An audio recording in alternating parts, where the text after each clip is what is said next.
దీన్ని ఆధారంగా చేసుకొని ఈ 31వ తేదీ నుండి 17వ తేదీ వరకు జరపబడేటువంటి ఈ కళ్యాణ నవరాత్రి మహోత్సవాలు మరి పరమహంస పరివ్రాజకాచార్యులు మాధవానంద సరస్వతీ స్వామివారు మరియు మధుసూదనానంద సరస్వతీ స్వామివారి యొక్క ఆజ్ఞానుసారము వారి యొక్క అనుగ్రహముతో అదేవిధంగా మా తండ్రి గారైనటువంటి ఐనవోలు అనంతమల్లయ్య శర్మ సిద్ధాంతి గారు అనంతానంద గురుదేవులు వారి యొక్క అనుగ్రహముతో ఈ ఉత్సవాలను జయప్రదం చేసేందుకు మరి అన్ని ఏర్పాట్లు కూడా పూర్తి చేసుకోవడం జరిగింది.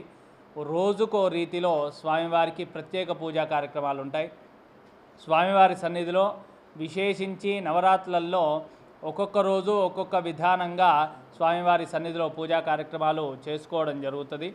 అదేవిధంగా ఈ ఉత్సవాల్లో భాగంగా మరి మొదటి రోజు నుంచి చివరి రోజు వరకు ఉదయము 5 గంటలకు మంగళధ్వని సుప్రభాత సేవతో ఈ యొక్క ఉత్సవాలు ప్రారంభమై మహా అన్నదాన కార్యక్రమంతో ప్రతిరోజు కూడా ఉత్సవాలు పూర్తి చేసుకోవడం జరుగుతుంది. ఇందులో భాగంగా ఉదయం 6 గంటలకు స్వామివారికి ప్రత్యేక అభిషేక పూజా కార్యక్రమాలు ప్రతిరోజు కూడా నిర్వహిస్తాం.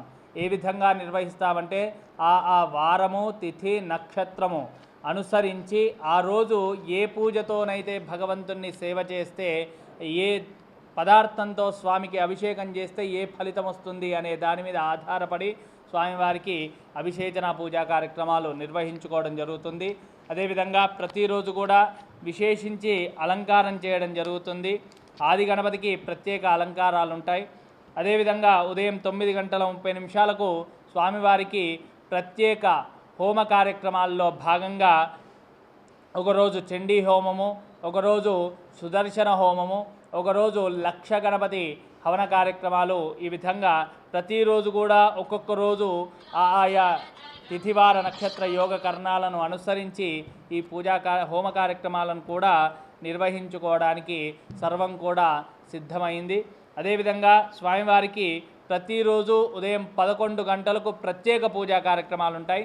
ఈ ప్రత్యేక పూజా కార్యక్రమాల్లో భాగంగా ఒక్కొక్క రోజు ఒక్కొక్క రీతిలో స్వామివారిని సేవించుకోవడం జరుగుతుంది. అందులో ప్రధానంగా మన దేవాలయంలో ప్రత్యేకించి ఎక్కడా కూడా లేని విధంగా చేసేటువంటి పూజా కార్యక్రమాల్లో భాగంగా జ్యేష్ఠాదేవి పూజ, ఋషి పంచమి పూజ, సూర్యషష్ఠి పూజ, వామన జయంతి పూజా కార్యక్రమాలు ప్రత్యేకంగా మనం నిర్వహించుకుంటాం. అంతేకాకుండా మన దేవాలయంలో ప్రతిరోజు సాయంత్రం 6 గంటలకు స్వామివారికి విశేష నైవేద్యాలను సమర్పిస్తాం. ప్రతిరోజు 1000కి పైగా, ఒకరోజు అప్పములతోని, ఒకరోజు లడ్డూలతోని, ఒకరోజు 1000 లడ్డూలని, ఒకరోజు 1000 ఉండ్రాళ్ళని, ఈ విధంగా ప్రత్యేక నివేదనలతో ప్రత్యేక పూజా కార్యక్రమం కూడా చేసుకుంటాం. అదేవిధంగా ప్రతిరోజు కూడా సాంస్కృతిక కార్యక్రమాలు కూడా నిర్వహించుకోబోతూ ఉన్నాం. సాయంత్రం 6:30 రోజుకో రీతిలో మరి నృత్య ప్రదర్శనలు కానీ, సాహితీ కార్యక్రమాలు కానీ, కవి సమ్మేళనాలు కానీ, ఈ విధమైనటువంటి పూజా క్రతువులు ఉంటాయి. ప్రతిరోజు కూడా రాత్రి 7:45 మహారాజ దర్బారు సేవ అనే కార్యక్రమం కూడా చేస్తూ ఉన్నాం. ఈ విధంగా స్వామివారికి ప్రతినిత్యము కూడా ఒక్కొక్క రోజు ఒక్కొక్క విధానంగా మనము పూజా కార్యక్రమాలు చేసుకొని స్వామివారి యొక్క సన్నిధిలో స్వామివారు ఏ విధంగా దినదిన ప్రవర్ధమానమై వెలుగొందుతున్నారు అంటే తెలంగాణ కాణిపాకంగా మన దేవాలయం ప్రసిద్ధిగాంచి మరి ఎంతోమంది భక్తుల కోరిన కోరికలు నెరవేరుస్తూ వారి యొక్క ఇంటి ఇలవేల్పుగా మారుతున్నటువంటి తరుణంలో మనము దానికి ఆ శక్తి రావడానికి ప్రధాన కారణం భగవంతుడు ఇక్కడ స్వయంభూగా వెలవడం ఒకటైతే, ఆ స్వామివారికి ఇంకా శక్తిని చేకూర్చే విధంగా వేదము ఏ విధంగా చెప్పిందో ఆ విధంగా నడుచుకుంటూ పూజాక్రతువులు చేయడమే దీనికి ప్రధాన కారణం. ఇక్కడికి వచ్చి స్వామివారి దర్శనం చేసుకోగానే అయ్యా మాకు ఈ పని అయింది, అయ్యా మాకు ఆ పని అవుతుంది, మాకు ప్రశాంతంగా ఉంది దేవాలయానికి రాగానే అని ఒక్కొక్కరు చెప్తున్నారు అంటే దానికి ప్రధాన కారణం ధర్మబద్ధమైనటువంటి కార్యక్రమాలతో ఈ పూజా కార్యక్రమాలు చేయడమే.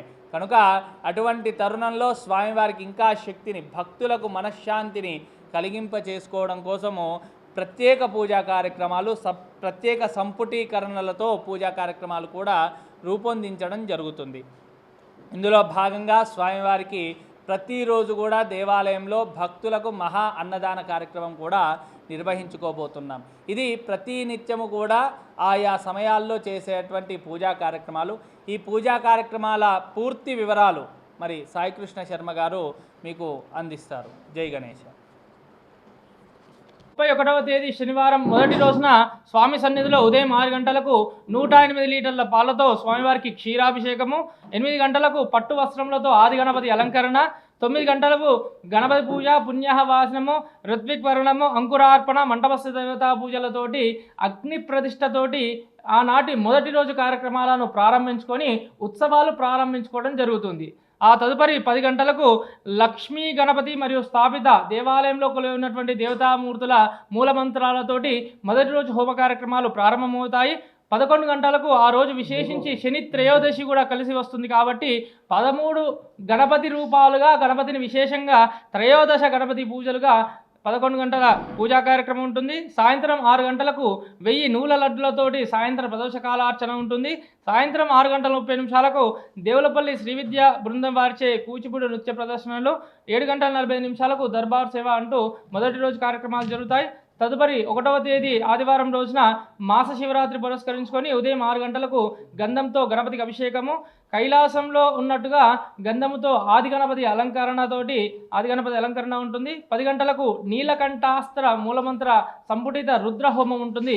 విశేషంగా ఆది వ్యాధులన్నీ కూడా సమస్తమైనటువంటి వ్యాధులు జరిచేరకుండా ప్రతి ఒక్కరూ ఆరోగ్యవంతంగా ఉండాలనేటువంటి విషయంగా ఎంతటి క్షుబ్ధాపచేత వాళ్ళు అనుభవించేటువంటి ఎంత పెద్ద రోగమైనా కూడా అనారోగ్యం నుంచి కోలుకోవడానికి నీలకంఠాస్త్ర పాశ్వత హోమం విశేషంగా చేస్తున్నాము. 11 గంటలకు మదనానంద ధార్మిక సేవా పరిషత్ హైదరాబాద్ బృందం వారిచే మహన్యాసపూర్వక రుద్రాభిషేకం జరుగుతుంది. అలాగే 11 గంటలకు త్రిగుళ్ళ శ్రీనివాస శర్మ గారిచే 5 రోజుల పాటు లక్ష్మీ గణపతి మూల మంత్రములతోటి గణేష యాగం కూడా ఈ 1వ తారీఖు ఆదివారం నుంచి 5 రోజుల పాటు లక్ష గణపతి మూలమంత్ర హోమ యాగాన్ని కూడా చేయడం జరుగుతుంది. 6 గంటలకు కొబ్బరి లడ్డులతో ప్రదోష కాలార్చన, 6 గంటల 30 నిమిషాలకు కళాశారద బృందం వారిచే కూచిపూడి నృత్య ప్రదర్శనలు ఉంటాయి. 2వ తారీఖు సోమవారం రోజున అమావాస్య సందర్భంగా మన దేవాలయంలో బోనాల పండుగను ఇక్కడ నిర్వహిస్తున్నాము. ఆ రోజున ఉదయం 6 గంటలకు వివిధ వృక్ష రసాలతోటి ఆ రసమంతా కూడా స్వామివారికి సేకరణ చేసుకొని ఆ రసాలతోటి స్వామివారికి వృక్ష రసాభిషేకం ఉంటుంది. 8 గంటలకు బోనాల మధ్య ఆది గణపతిని శక్తి గణపతి అలంకరణ చేసుకోవడం జరుగుతుంది. 10 గంటలకు కూష్మాండ హోమం కూడా జరుగుతుంది. రైతులకే కావచ్చు ప్రతి ఒక్కరికి కూడా సమస్త కార్యాలందు సమస్త విఘ్నాలు తొలగాలని, వారి యొక్క జాతకర్మ గోచారీత్యా అన్ని దోషాలు పోవాలని కూష్మాండ హోమం కూడా విశేషంగా చేస్తున్నాము. ఉదయం 11 గంటలకు బోనాల పండుగను కూడా ఇక్కడ జరుపుతాము.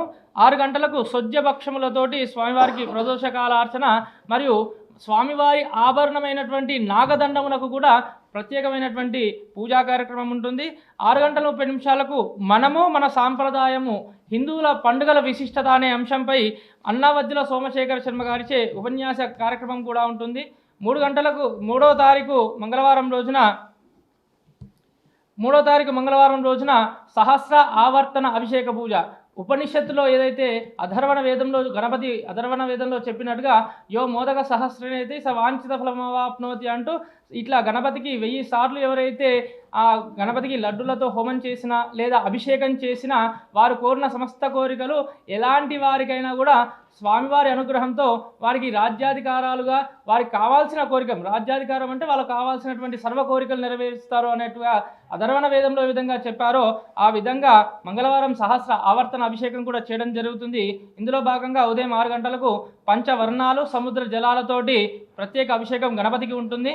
8 గంటలకు వివిధమైనటువంటి పత్ర పుష్పాలతోటి స్వామివారికి పట్టు వస్త్రాల అలంకరణ, 10 గంటలకు షోడశ గణపతి మూల మంత్రాలతోటి శ్వేతార్క గణపతి అధర్వణ శీర్ష హోమం ఉంటుంది. 11 గంటలకు అడ్లూరు రామకృష్ణ శర్మమూర్తి గారి చేత వారి బృందంతో సహస్ర ఆవర్తన అభిషేకం 1000 సార్లు గణపతి అధర్వ శీర్షము అభిషేకం చేయడం వల్ల స్వామి సంపూర్ణ అనుగ్రహ కటాక్షలు కలుగుతాయి కాబట్టి ఈ పూజ ఉంటుంది. సాయంత్రం 6 గంటలకు గణపతికి ఉండ్రాళ్ళ లడ్డులతోటి ప్రత్యేక ప్రదోషకాలార్చన, 6 గంటల 30 నిమిషాలకు అన్నమయ్య సాహితీ కళా వికాస పరిషత్ హన్మకొండ బృందం వారిచే సూత్రపు అభిషేక్ అనే వ్యవస్థాపకుల వారి బృందం చేత అన్నమయ్య సంకీర్తనాభిషేకం స్వామి సన్నిధిలో ఉంటుంది. 4వ తారీఖు బుధవారం రోజున శాకాంబరి ఉత్సవాన్ని నిర్వహిస్తున్నాము. ఉదయం 6 గంటలకు సప్త వర్ణాలతోటి గణపతి అభిషేకము, ఆకుపచ్చ వనంలో ప్రసన్న గణపతిగా ఆది గణపతి అలంకరణ ఉంటుంది. 10 గంటలకు గణపతి సూక్త సంపూటీకరణతోటి దూర్వా గణపతి, దూర్వము అంటే గరికలతోటి స్వామివారికి గణపతి సూక్తం ఋగ్వేదంలో ఏ విధంగానైతే చెప్పారో ఆ విధంగా ఋగ్వేదాన్ని అనుసరించి ఆ విశేష మంత్రాలు తీసుకొని హోమం చేయడం జరుగుతుంది. 11 గంటలకు దేవాలయంలో కొలువై ఉన్నటువంటి అన్నపూర్ణాదేవికి శాకాంబరి ఉత్సవాన్ని ఇక్కడ మనం చేస్తాం. ఆషాఢ మాసంలో అందరూ చేసినట్టుగా ఇక్కడ మన దేవాలయంలో ఇక్కడ కూడా శాకాంబరి ఉత్సవాన్ని అమ్మవారికి మరియు గణపతికి కూడా విశేషంగా చేస్తున్నాము. అది 4వ తేదీ బుధవారం ఉంటుంది. తిరిగి సాయంత్రం 6 గంటలకు పెసర లడ్డులతో స్వామివారికి విశేష పూజా కార్యక్రమం. 6 గంటల 30 నిమిషాలకు పిఎస్పి కళాక్షేత్రం హన్మకొండ బృందం వారితోటి ఆధ్యాత్మిక గీతాలాపనలు ఉంటాయి. 5వ తారీఖు గురువారం రోజున ఒగ్గు పూజ, ఒగ్గు కథ మన తెలంగాణ సాంప్రదాయాన్ని అనుసరించి ఒగ్గు కథ అనేటువంటిది చాలా విశేషంగా ఉంటుంది కదా. అలాంటి సాంప్రదాయాన్ని అనుసరించి మన దేవాలయంలో 5వ తారీఖు గురువారం ఒగ్గు పూజ కూడా నిర్వహిస్తున్నాము. ఆ రోజు ఉదయం 6 గంటలకు గులాలతో వసంతోత్సవాభిషేకం నిర్వహించుకొని 8 గంటలకు మంచికొండలలో శివలింగ రూపంలో ఆది గణపతి అలంకరణ, 10 గంటలకు దేవాలయంలో కొలువై ఉన్నటువంటి మిగతా ఉపదేవతామూర్తుల మూలమంత్ర హోమాలు ఉంటాయి. 11 గంటలకు కొమరవల్లి ఆస్థాన ఒగ్గు పూజా కళాకారుల చేత ఒగ్గు పూజా కార్యక్రమం కూడా మన దేవాలయంలో గత 9 సంవత్సరాల పైగా మనం ఈ దేవాలయంలో ఈ ఒగ్గు పూజ కూడా చేస్తున్నాము. ఈసారి కూడా ఒగ్గు పూజ 5వ తేదీన ఉంటుంది.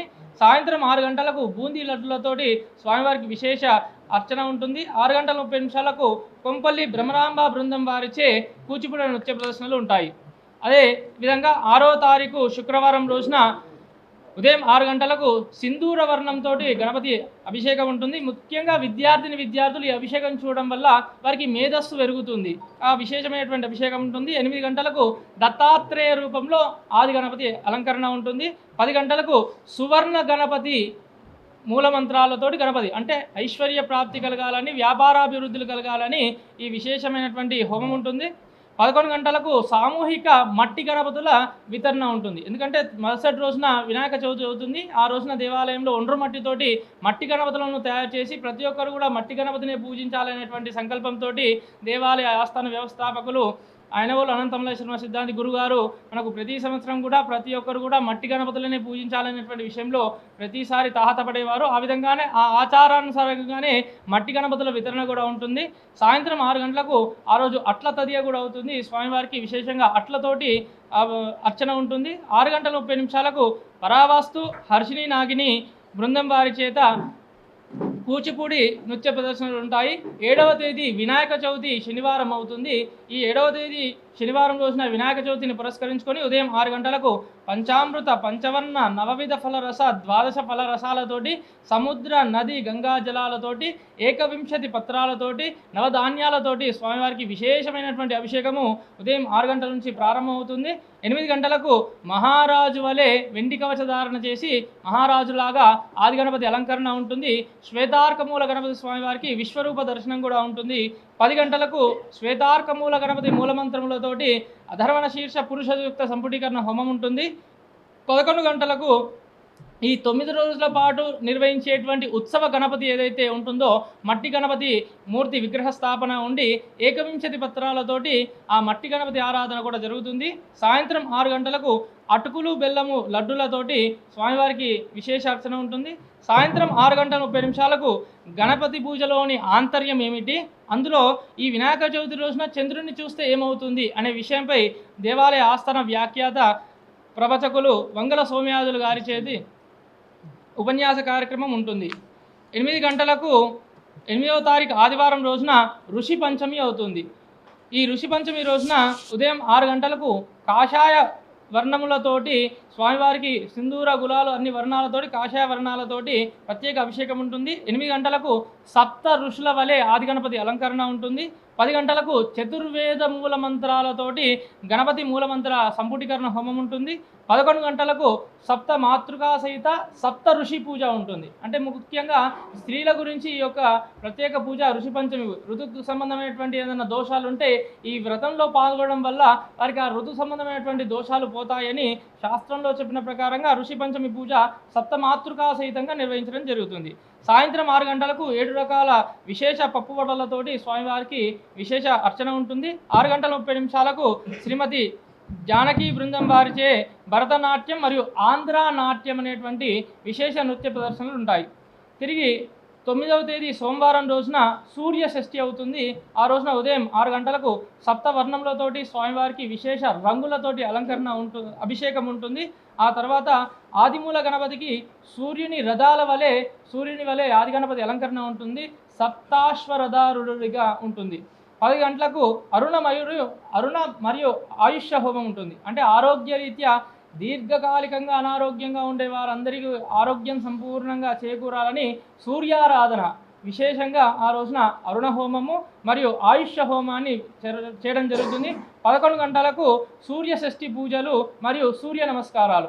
ఈ సూర్య నమస్కారాలు చేసి తీర్థం తీసుకోవడం వల్ల ఎంతోమందికి చాలా క్లిష్టమైనటువంటి అనారోగ్య పరిస్థితుల నుంచి కూడా చాలామంది బయటపడ్డారనేటువంటి విషయాన్ని మనకు ఏ విధంగానైతే వేదం ద్వారా తెలిసిందో ఆ విధంగా అందరి ఆయురారోగ్య ఐశ్వర్యాల కోసము ప్రతి ఒక్కరి క్షేమాన్ని కోసం సూర్య షష్ఠి పూజలు ఉంటాయి. అలాగే సాయంత్రం సహస్ర రవ లడ్డులతోటి స్వామివారికి అర్చన. తర్వాత సాంస్కృతిక కార్యక్రమాల్లో భాగంగా శ్రీమతి రమ్య రాగ కళాక్షేత్రం బృందం వారిచే, హైదరాబాద్ బృందం వారిచే కూచిపూడి నృత్య ప్రదర్శనలు మరియు సంగీత గీతలాపనలు ఉంటాయి. 10వ తేదీ మంగళవారం రోజున గణపతికి లక్ష గరిక పూజ ఉంటుంది.